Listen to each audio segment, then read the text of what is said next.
एषसुरासुरमणुसिन्धवन्दितं घोदघायिकं ममलं प्रणमामि वर्धमानं तीर्थं धम्मस्य कर्तारं शेषे पुण्यतीर्थयरे ससौवसिद्धे विशुद्धसद्भावे समनेय नाणदंसन चरित तव वीर्यायारे ते ते सव्वे समगम समगम पत्तेगमेव पत्तेगम वंदामि यवट्टन्ते अरहन्ते मानुषे खेते किच्चारहन्ताणं सिद्धाणं तहनमो गणहराणं अच्छावयवगाणं साहूनं चेदि सव्वेसिं ते सिं विशुद्धदंसन नाणपहाण समं समासेच उवसंपयामि सम्मं जत्तो निवाण संपत्ती। स्वाध्याय कक्ष संपेपर्यंत आपल्या सर्वांना चतुर्विध आहाराचा त्याग असणार आहे। अंतिम शासन नायक 1008 भगवान महावीर स्वामी की जय। द्वादशांग श्रुत देवी की जय। प्रवचन सार ग्रंथामध्ये अंत्यमंगल रूपात आपण गाथा बघतो आहे 220। आधीच्या गाथेमध्ये आचार्यांनी सिद्ध भगवान आणि मोक्ष मार्ग या दोहोंनाही भाव नमस्कार नो आगम भाव नमस्कार केलेला होता आणि भाव्य भावक भेद समाप्त केलेला होता। याचा अर्थ विकल्प नव्हते, निर्विकल्प दशा ते प्राप्त करत आहेत। आणि आता अंत्यमंगलामध्ये आचार्यांनी ज्याप्रमाणे प्रतिज्ञा केलेली होती की मी साम्याला प्राप्त करील, त्या साम्याला ते आता पोचलेले आहे, प्राप्त करत आहे। आणि ते सांगतात आहे, उद्घोषणा करतात आहे की हा मी आता असा न्यायक स्वभावी आत्मा आणि माझ्या जीवनामध्ये आता काहीही करणीय राहिलेलं नाही आणि मी कृतकृत्य बनलेलो आहे। मी परत सर्व भावांपासून विविक्त झालेलो आहे आणि ममत्वाला त्यागून आता मी निर्ममत्व स्वरूपी म्हणजेच आत्मतत्वामध्ये साम्य तत्वामध्ये मी स्वतः आता विश्राम करत आहे। हे सांगितल्यानंतर त्यांचं जे ज्ञान ज्ञेय पदार्थ ज्ञानाच्या स्तंभात जणू उत्कीर्ण झालेले आहे किंवा ज्ञानरूपी पटावर ते चित्रित झालेले आहे किंवा ज्ञानामध्ये किलीत आहे किंवा ज्ञानसागरामध्ये सर्व ज्ञेय जणू डुंबलेले आहे, ज्ञान स्वभावात मग्न आहे किंवा दर्पणांनी शोभायमान महालात ते प्रतिबिंबित होत आहेत। अशा प्रकारची ज्ञानाची अवस्था, ज्ञेय कसे त्या ज्ञानामध्ये झळकतात ही सहज अवस्था सांगितली। कारण ज्ञेय ज्ञायपणा हा टाळता येत नाही, ज्ञानामध्ये ज्ञेय झळकणारच आहे, तो त्याचा स्वभाव आहे। आणि अशा तऱ्हेने ज्ञानामध्ये ज्ञेय उत्कीर्ण झालेले आहे। असं झाल्यानंतर यावरही वृंदावन कवी लिहितात, ऐसो ज्ञान ज्ञेय को बन्यो है सनबंध तऊ मेरो रूप न्यारो जैसे चंद्रमा फलक में अनादिसो और रूप भयो है कदापि नाही। अनादी कालापासून माझं रूप मी अन्य रूपानी पाहिलेलं आहे। न्यायक स्वभाव लिए राजत खलक में ताको अब निहचे प्रमाण करी वृंदावन अंगीकार कियो भेद ज्ञान की झलक में त्यागी परमाद परमोदधारी ध्यावत है। प्रमादाला त्याग करून मी प्रमोद रूप होऊन अत्यंत प्रसन्न अंतःकरणाने मी हे ध्यान जीवनात करत आहे। जाते परम धर्म शर्म पाये पलकमे, एका क्षणामध्ये माझा आत्मिक सुख त्या ठिकाणी प्राप्त होणार आहे। ज्ञान आणि ज्ञेयाचा असा संबंध आहे। तरी ज्याप्रमाणे दर्पणात झळकणारा चंद्र हा दर्पणाहून भिन्न आहे, तसं माझं रूप भिन्न आहे, पदार्थ भिन्न आहे। संपूर्ण विश्वात आत्मा न्यायक स्वभाव रूपामध्ये शोभायमान होत आहे। आणि तो कधीही पररूप झालेला नाही, हे मी भेदज्ञानाच्या प्रकाशात निश्चयाने प्रमाणित केले. आता मी प्रमादाला त्यागून आणि प्रमोद धारण करून न्यायक स्वभावी आत्म्याचं ध्यान करतो, की ज्यामुळे तो परमधर्माने अतींद्रिय सुखाला प्राप्त करेल. यावर प्रयोग करायचा असेल तर निर्वाण प्राप्ती, मोक्ष सुखाची अभिलाषा ही प्रत्येक जीवाच्या मनामध्ये असलेला एक भाव आहे, सहज भाव आहे. आणि याला जर आम्हाला प्राप्त करायचं असेल तर पहिल्यांदा आम्हाला सिद्ध परमेष्ठीचं स्वरूप जाणावं लागेल. सिद्ध परमेष्ठींचे गुण कोणते आहे, ते कशा प्रकारे लोकाग्र शिखरावर विराजमान आहे, ते कसे अशरीरी आहे, ज्ञान हेच त्यांचं शरीर आहे, या सर्वांना गुणस्मरणपूर्वक प्रतिबिंब स्थानीय त्यांना मानून आमच्या मधलं निजतत्व शोधून त्याचं अन्वेषण करून आमच्या सहज अशा त्रिकाली ज्ञान स्वभावाचा आश्रय घेऊन मलाही माझ्या साम्य रूपाने परिणत व्हायचं आहे. अशा तऱ्हेचा हा प्रयोग या गाथेच्या अनुषंगाने आम्हाला करायचा आहे. साम्य भाव, आचार्य आता साम्यामध्ये तिष्ठणार आहेत आणि मला तशा प्रकारचं साम्य माझ्या जीवनात प्राप्त करायचं आहे. आचार्य परमेष्ठींनी ज्याप्रमाणे अंत्यमंगलामध्ये सिद्धांना नमन केलं, नंतर मोक्ष मार्गाला नमस्कार केला आणि साम्य जीवनात कसं अवतरित करायचं हे प्रत्यक्ष कृतीतून दर्शविलं निर्ममत्व भावनापूर्वक, तसं मला देखील माझ्या जीवनामध्ये त्याच मार्गाने जायचंय, कारण मार्ग तो आणि तो एकमेव तसाच असणार आहे. आणि त्याच मार्गाने मी वाटचाल केली तर मला माझ्या निर्वाण सुखाची प्राप्ती निश्चित होणारच आहे. हा अकाट्य विश्वास आम्हाला जीवनामध्ये ठेवायचा आहे, कारण विश्वासावरच हा सर्व डौलारा उभा आहे. यानंतर जयसेन आचार्यांच्या टीकेमध्ये आम्हाला आणखी एक गाथा अंत्यमंगलाची मिळते. दंसन संसुद्धाणम सम्मन्नानो वचोगचुत्ताणम औवाबाधरदाणम नमो नमो सिद्ध साहूणम. दर्शनाने संशुद्ध्य, सम्मन्नाण सम्यज्ञान आणि ओगजुत्ताणम सम्यक ज्ञान रूपाणी उपयोगानी सहित आणि अव्याबाद दराणम अव्याबाद निर्बाधपणे स्वतःच्या स्वरूपात स्थिर असे जे नमो नमो सिद्ध आणि साहूनम.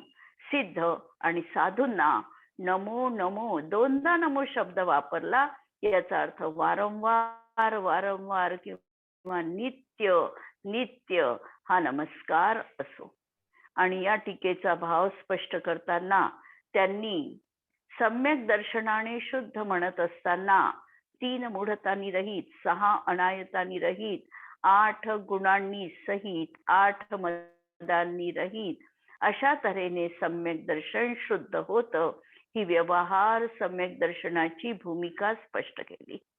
सम्यक ज्ञान म्हणत असताना संशय, विपर्य आणि अध्यवसाय या 3 दोषांनी रहित जे ज्ञान असणार आहे हे समीचीन ज्ञान आहे आणि ते सम्यक दर्शनासोबतच असणार असावं लागणार आहे, कारण सम्यक तोपर्यंत ज्ञान समीचीन होत नाही. म्हणून सम्यक दर्शन पूर्वकच असणारं ज्ञान हे सम्यक ज्ञान आहे. आणि विकल्परहित स्वरूप लीनता रूप वितराग चारित्र सहित निराबाद अनंत सुखामध्ये लीन असणं म्हणजे सम्यक चारित्र आहे. स्वरूप लीनता, आत्मस्वभाव जो आहे त्याच्यामध्ये ते तल्लीन झालेले आहे. ज्या ठिकाणी वितराग चारित्र प्राप्त झालेलं आहे असे हे जे जीव आहे हे व्यवहार चारित्रधारी आहे.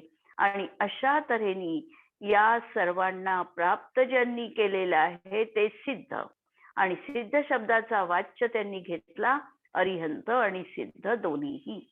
आणि साधू म्हणत असताना सिद्ध दशेची जे साधना करणारे आहे ते साधू, आणि यामध्ये आचार्य, उपाध्याय आणि साधूंना तीनही गर्भित करून पंचपरमेष्ठीला तो केलेला भावपूर्वक नमस्कार आहे. आणि वारंवार नमो नमो शब्द वापरून आवृत्ती त्याची दाखवली, याचा अर्थ ते भाव विभोर झालेले आहे, ही गोष्ट त्याच्यामधून सिद्ध होते.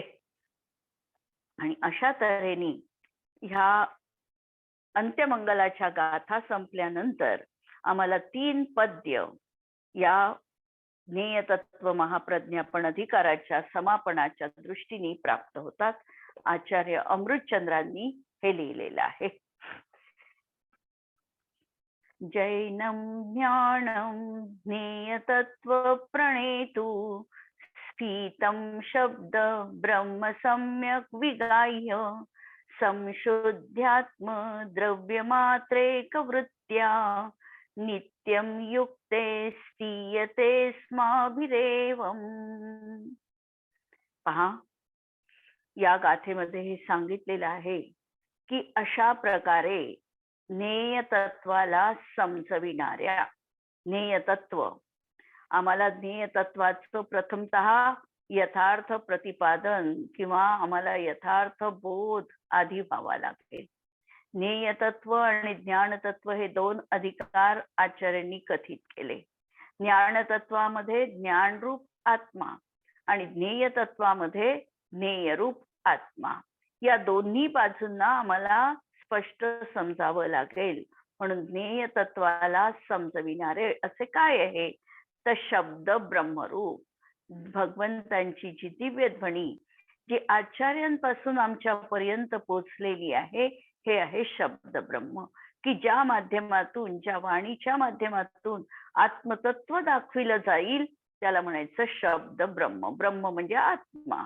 आणि ज्या शब्दांच्या माध्यमातून ब्रह्म दाखविल्या जाईल, आत्मतत्व उजागर होईल, ते आहे शब्द ब्रह्म. म्हणून असं शब्द ब्रह्मरूप जैन तत्वज्ञानात योग्य प्रकारे अवगाहन करून आम्ही केवळ शुद्धात्म द्रव्यरूप एका वृत्तीने आता सदा युक्त झालेलो आहे. कारण शुद्धात्म द्रव्यरूप एक वृत्ती, एकरूपता, परिणतीमध्ये एकता अशी असल्याशिवाय आम्हाला शुद्धात्म्याची प्राप्ती होणार नाही. जर आम्ही विकल्प करत राहिलो, 6 द्रव्यांचा विकल्प किंवा ज्ञेयतत्वाचा विकल्प, विकल्पाच्या भूमिकेमध्ये कधीही आत्मानुभूती नाही. म्हणून आचार्यांनी स्वयं त्या ठिकाणी शब्द ठेवलेले होते की अलम प्रपंचेन. आता हा प्रपंच विस्तार खूप पुरे झाला आणि या विस्ताराने आम्हाला काम भागणार नाही. या विस्ताराला परत समेवर आणून एका बिंदूवर, आत्मतत्वावर आम्हाला आमचं लक्ष केंद्रित करावं लागेल. आणि म्हणून अशा एका वृत्तीने, परिणतीने मी आता युक्त राहतो. हे माझ्या अंतःकरणामधले जे शब्द जंजाळ आहे याला बाजूला करून एक आत्म आराधना रूप परिणतीमध्ये मी आता एकाकार होतो आहे. पहा, जगामध्ये शास्त्र तर अनंत आहे. संस्कृत मध्ये सुभाषित आहे, अनंत शास्त्रम बहुलाश्च विद्या, अल्पश्च कालश्च बहुतश्च विघ्नः, यस्सारभूतं तदुपासनीयं हंसो यथा क्षीर क्षिवांबू मध्ये.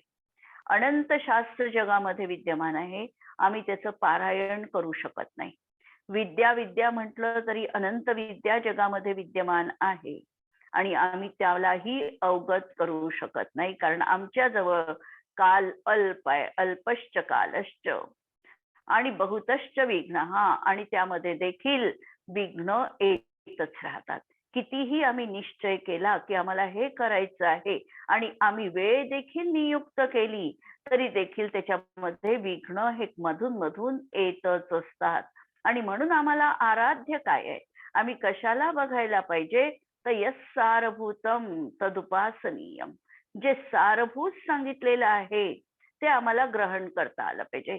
आम्ही गाथा किती वाचतो हे महत्वाचं नाही, आम्ही त्या गाथेतलं सार आमच्या जीवनात किती उतरविलेलं आहे, पकडलेलं आहे, ग्रहण केलेलं आहे, हे महत्वाचं आहे. म्हणून यस्सारभूतम तदुपासनीयम, ते उपासनीय आहे. आणि उदाहरण संस्कृत सुभाषितकारांनी ठेवलं की हंस पक्षी बघा. हंस पक्षासमोर पाणी मिश्रित दूध टाकलं तरी देखील तो फक्त दूध ग्रहण करतो आणि पाणी सोडत जातो. त्याप्रमाणे आम्हाला देखील आमच्या जीवनामध्ये जे सारभूत आहे, आत्म्यासाठी उपयोगी असणारं जे तत्वज्ञान आहे, याला आम्हाला हृदयस्थ करायचं आहे. आणि जो काही दुसऱ्या प्रकारे आम्हाला समजून सांगण्यासाठी जे काही आम्हाला सांगितलं, याच्यामध्ये आम्हाला गौणता द्यायची आहे. आम्हाला आमच्या आत्मतत्वाला मुख्यता द्यायची आहे. हेच या ठिकाणी सांगितलं की ज्ञेय तत्वाला समजविणारे तर कोण आहे? सर्वज्ञ भगवान आहे. कारण त्यांच्याच पासून ही दिव्यध्वनी आमच्याकडे आचार्य परंपरेने आम्हाला प्राप्त झाली.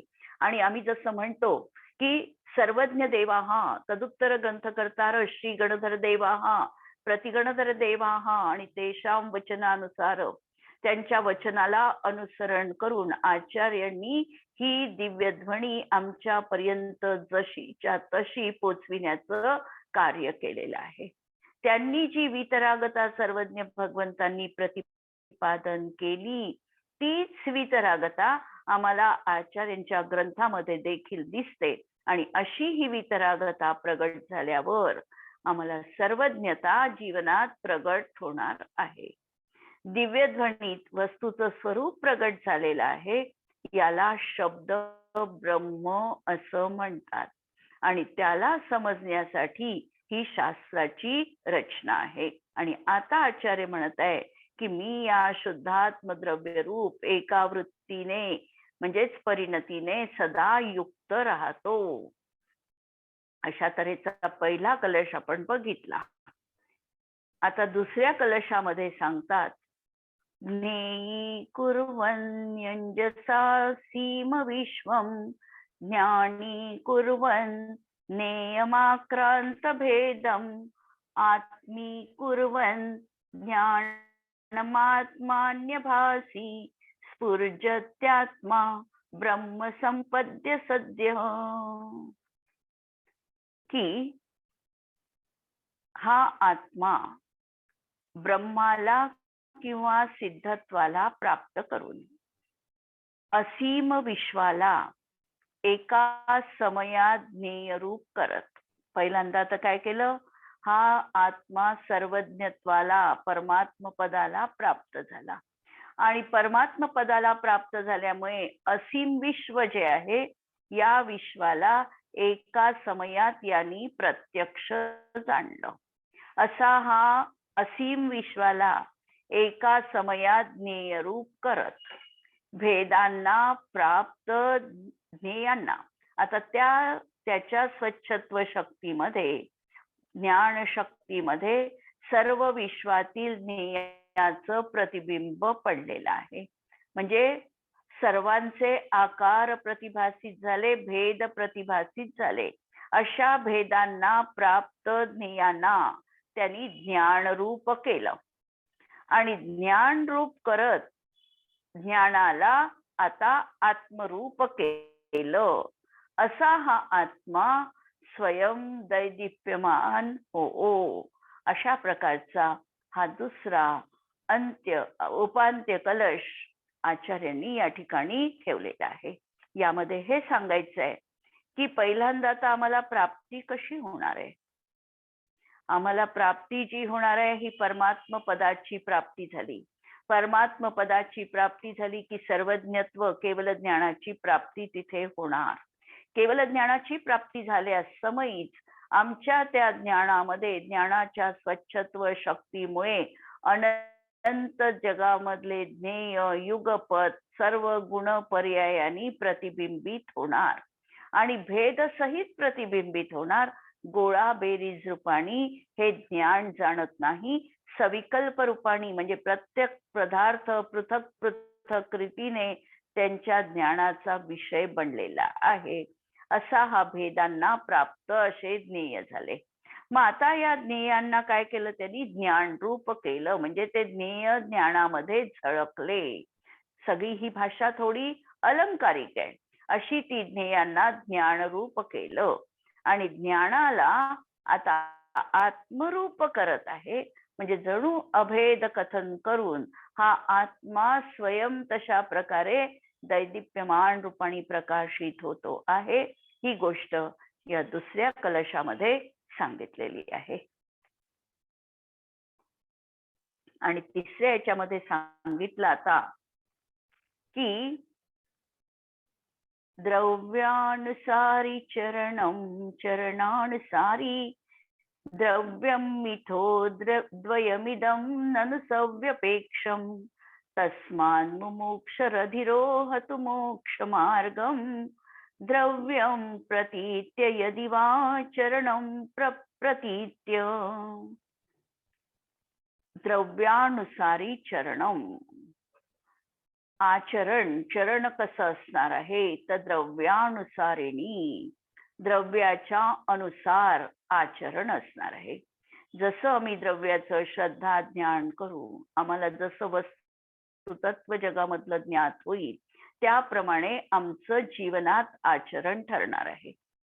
आचरण हे कधीही द्रव्य आणि त्याच्या श्रद्धा आणि ज्ञानावर अवलंबून आहे. जर आत्मतत्वाची आम्हाला प्रतीती झाली, ज्ञान झालं, तर आपोआपच आमचं आचरण देखील त्या आत्मतत्वाशी सुसंगत अशाच तऱ्हेचं राहणार आहे. म्हणून पहिल्यांदा तर सांगितलं की द्रव्यानुसारी चरणम, नंतर मात्र परत सांगितलं चरणानुसारी द्रव्यम. आता चरण, आचरण कसं आहे, एखाद्या व्यक्तीचं आचरण जर अगदी नीचपणाचं असेल किंवा एखादी व्यक्ती जर खोटं बोलणारी असेल, पंचपापामध्ये लिप्त असेल, सप्तव्यसनधारी असेल, अष्टमूल गुणांचं पालन करत नसेल, तर अशांच्या जीवनात आत्मप्रतीती होऊ शकते का, असा जर सर्वसामान्य प्रश्न आम्ही विचारला तर अशी ही तीव्र कषायुक्त जी व्यक्ती आहे, जी अत्यंत अशुभोपयोगात लीन असणारी व्यक्ती आहे, जी निंद्य कार्य जीवनामध्ये करते आहे, चोरी, शिकार, वेश्यागमन आदी सारखी व्यसनं तिच्या जीवनामध्ये आहे, तर त्या व्यक्तीच्या जीवनामध्ये जर तिचं आचरणच संपूर्णतः बिघडलेलं आहे तर तिला कधीही आत्मप्रतीती होऊ शकत नाही. म्हणून दोन्ही गोष्टी कशा आहेत तर सापेक्ष आहे. एकदा जर त्या आत्मतत्वाचं भान झालं तर आचरण सुंदरच होणार हा विश्वास आहे.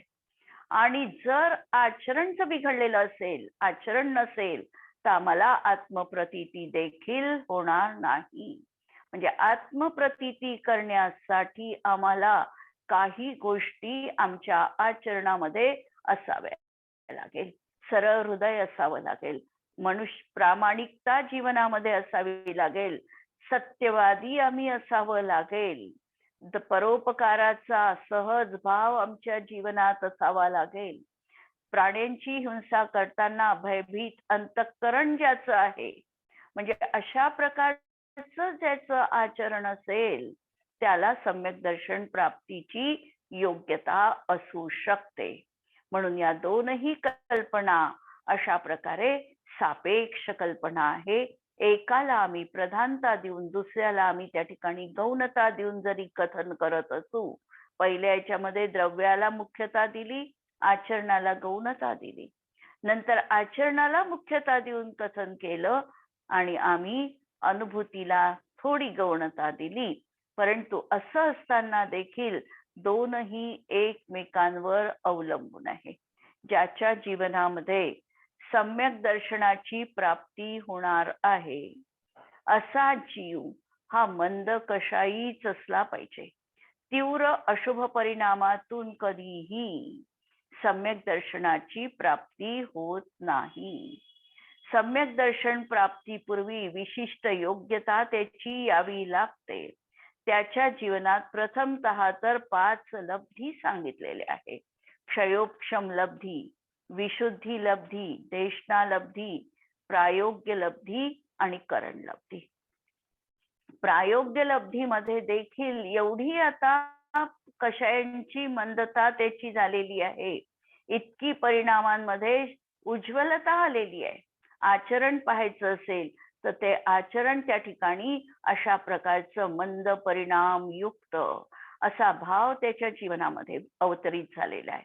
एवढी मंद परिणामांची विशेषता त्याच्या जीवनात प्रायोग्य लब्धीत आहे की त्याच्या सत्तेमध्ये कितीही कर्म असेल, 70 कोडाकोडी सागर प्रमाण कर्म असेल तरी देखील त्याची स्थिती स्वतःच्या शुद्ध परिणामा, शुद्ध जरी नाही तरी शुभ परिणामांच्या निमित्ताने त्या ठिकाणी कोडी प्रमाण कर्म राहिलेला आहे. त्याच्यामध्ये कित्येक अशुभ प्रकृती अशा आहेत तो आता या समयात बांधत नाही. जर आम्ही आगम भाषेमध्ये त्याला बघितलं तर 34 बंधापसरण त्याच्या जीवनात होतात असं आम्ही कथन करतो.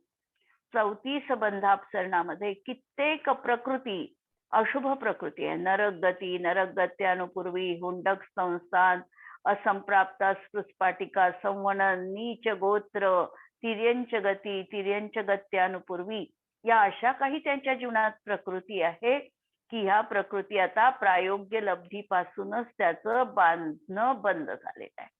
अशा प्रकारची परिणामांची उज्ज्वलता आचरणामध्ये एक प्रकारचा प्रामाणिकता, एक प्रकारची उज्ज्वलता तिथे दिसत आहे. आणि असं सांगताना चरणानुयोगानुसार द्रव्य, आणि असं ज्या वेळेला आचरण आहे त्या ठिकाणी त्याचं पिंड आता योग्यता धारण केलेली आहे आणि म्हणून सम्यक दर्शन त्याला प्राप्त होऊ शकतं. म्हणून अशा तऱ्हेने ह्या गोष्टी दोन्ही सापेक्ष आहे. म्हणून आचरण द्रव्यानुसार असतं आणि द्रव्य चरणानुसार असतं. ही गोष्ट आम्हाला योग्य प्रकारे समजावी लागेल. हे दोन्ही परस्पर सापेक्ष आहे आणि म्हणून एकतर द्रव्याचा आश्रय घेऊन अथवा चरणाचा आश्रय घेऊन आचार्य सांगतात, एक तर तुम्ही द्रव्याचा आश्रय घ्या. द्रव्याचा आश्रय घ्या याचा अर्थ तुम्ही पहिल्यांदा आत्मतत्वाची श्रद्धा ज्ञान करा आणि चारित्र्यामध्ये अवगाहित व्हा. किंवा चारित्र्य उज्ज्वल करता करता सुद्धा परिणामांची मंदता येऊ शकते आणि चरणाचा आश्रय घेऊन तुम्ही मोक्ष मार्गामध्ये प्रवृत्त होऊ शकता. बऱ्याचदा असा प्रश्न उपस्थित असतो किंवा आमच्या मनामध्ये असतो किंवा आज आम्ही हे सातत्याने ऐकतो की जोपर्यंत मिथ्यात्व जीवनामध्ये आहे तोपर्यंत व्रत चारित्र्य पाळणं निरर्थक आहे. हा आज एक खूप मोठा आमच्यामध्ये एक कल्पना रुजलेली आहे की एक अंक समोर असल्याशिवाय वरच्या शून्यांना किंमत नाही.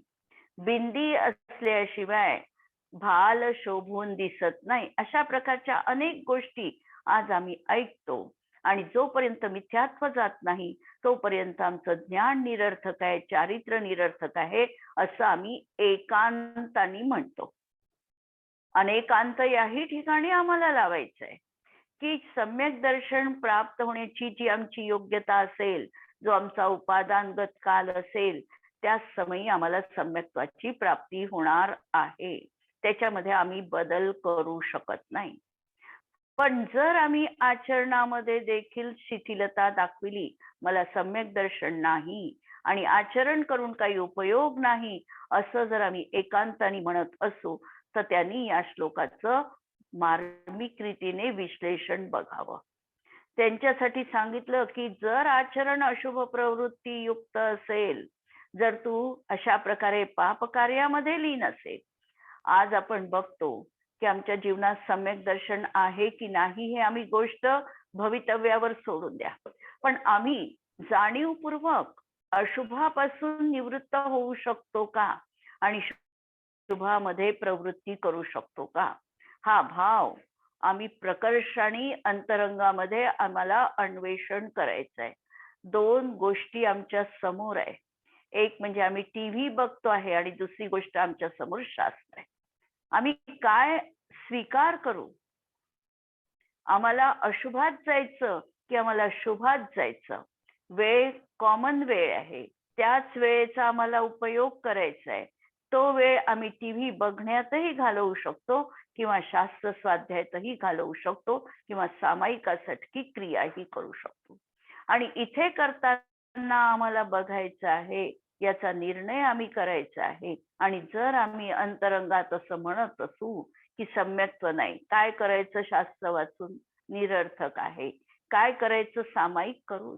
पण त्या सामायिकामध्ये सुद्धा 108 मण्यांमध्ये जर का आम्हाला एखाद्या मण्यावर असं लक्ष केंद्रित झालं आणि तल्लीनता अनुभवाला आली, तर आमचं ते 107 मणी जरी निरर्थक गेले तरी एका मण्यानी आमचं पूर्ण भवितव्य तारून नेलेलं आहे. ही गोष्ट सत्य आहे. आणि म्हणून आम्हाला आमच्या उपयोगाला बघायचंय. आम्ही आमचा उपयोग कुठे केंद्रित करायचा आहे याचं स्वातंत्र्य आमच्या जीवनात आहे. आणि असा हा आमच्या चांगल्या कार्यामध्ये चरणानुसारी द्रव्य होत असतं. चरणाचा आश्रय घेऊन देखील आम्ही आत्मप्रतीती करू शकतो, हा विश्वास ठेवून आम्हाला तशा प्रकारचा मोक्ष मार्गामध्ये उद्यम जीवनामध्ये करायचा आहे. आणि अशा तऱ्हेने हा ज्ञेय तत्व प्रज्ञापन अधिकार या ठिकाणी संपलेला आहे. आणि इथे असं वाटतं आहे की जणू ग्रंथ समाप्त झालेला आहे. ज्ञान तत्व आणि ज्ञेय तत्व या ग्रंथाचे मूळ प्रतिपाद्य आहे. तिसऱ्या प्रकरणाला आता आचार्यांनी चूलिका असं नाव दिलेलं आहे. ज्ञानपणा आणि ज्ञेयपणा या हा आत्म्याचा मूळ स्वभाव आहे. आणि या दोन अधिकाराच्या परिज्ञानपूर्वक आत्म्याच्या ज्ञान आणि ज्ञेय स्वभावाला जाणून ज्ञान आणि ज्ञेय स्वभावी आत्म्यात आचरण करण्यासाठी चरणानुयोग सूचक चूलिका आचार्यांनी लिहिली. आतापर्यंतची चर्चा ही द्रव्यानुयोगा संबंधीची होती. आता जी चर्चा होणार आहे ती चरणानुयोगाची. आचरण द्रव्यानुयोगाच्या ज्ञानपूर्वक होते. द्रव्याचं स्वरूप देखील आचरण करण्याकरता लीन होण्याकरता जाणले जाते. आचार्य जयसेनांनी तात्पर्यवृत्ती टीकेत याला सम्यक ज्ञानाधिकार, सम्यक दर्शनाधिकार आणि सम्यक चारित्राधिकार म्हटलं. म्हणजे आता तिसरा अधिकार त्यांच्या दृष्टीतून सम्यक चारित्राधिकार, दुसरा अधिकार होता सम्यक दर्शनाधिकार आणि पहिला अधिकार सांगितला होता सम्यक ज्ञानाधिकार. कारण पहिल्या अधिकारात अतींद्रिय ज्ञानाची चर्चा आहे.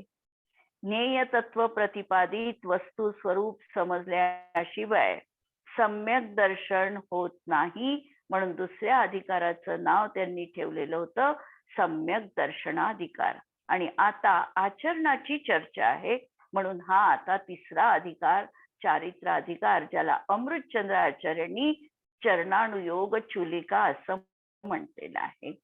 आणि या दुसऱ्या अध्यायाचा उपसंहार रूपाच्या वाक्य पहा. मी या जिन प्रवचनाच्या सारभूत जिनवाणीमध्ये अवगाहन करून ज्ञेय तत्वाला चांगल्या प्रकारे समजून निजात्म रमणता रूप परिणमित होत आहे. हा माझा आत्मा परमात्म तत्वाला प्राप्त करून संपूर्ण विश्वाला ज्ञेय रूप बनवून भेदांना प्राप्त ज्ञेयांना जाणून आत्म्याला ज्ञानरूप करत आणि ज्ञानाला आत्मरूप करत अत्यंत शोभायमान असा होत आहे. अशा तऱ्हेचा हा अधिकार या ठिकाणी आपला समाप्त झालेला आहे. 200 गाथांपर्यंत आपण आलेलो आहे आणि उद्यापासून आपण चरणानुयोग चूलिका तिसरा अधिकार बघणार आहोत. जिनवाणी के ज्ञान ते सुझे लोकालोक सोजिनवाणी मस्तक नमो सदा देतहु गो. नमो अरिहंताणं नमो सिद्धाणं नमो आयर्याणं नमो वज्रायाणं नमो लोये सवसाहुणं. सर्वांना जय जय जिनेंद्र.